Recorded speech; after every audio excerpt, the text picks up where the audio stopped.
ಬೆಂಗಳೂರು ದಕ್ಷಿಣ ಜಿಲ್ಲೆ ಚನ್ನಪಟ್ಟಣ ನಗರದ ಮಂಗಳವಾರಪೇಟೆಯಲ್ಲಿರುವ ಇತಿಹಾಸ ಪ್ರಸಿದ್ಧವಾದ ಶ್ರೀ ಲಕ್ಷ್ಮೀ ದೇವಾಲಯದಲ್ಲಿ ಆಯೋಜಿಸಿದ್ದ ವರಮಹಾಲಕ್ಷ್ಮಿ ಪೂಜೆಯನ್ನು ವಿಶೇಷವಾಗಿ ಆಚರಣೆ ಮಾಡಲಾಯಿತು. ಶ್ರೀ ಲಕ್ಷ್ಮೀ ದೇವಾಲಯದಲ್ಲಿ ಶ್ರೀ ಲಕ್ಷ್ಮೀ ದೇವಿಯನ್ನು ಹೂಗಳಿಂದ ಅಲಂಕರಿಸಲಾಗಿತ್ತು.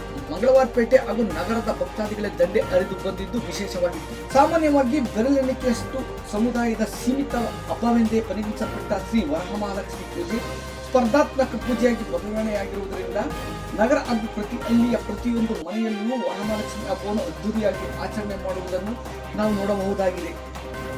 ವರಮಹಾಲಕ್ಷ್ಮಿ ಹಬ್ಬದ ಭರದಲ್ಲಿ ಗೌರವ ಹಬ್ಬವೇ ಮಾಯವಾಗುತ್ತಿರುವುದು ಒಂದು ರೀತಿಯ ಕಳವಳಕಾರಿಯಾಗಿದೆ.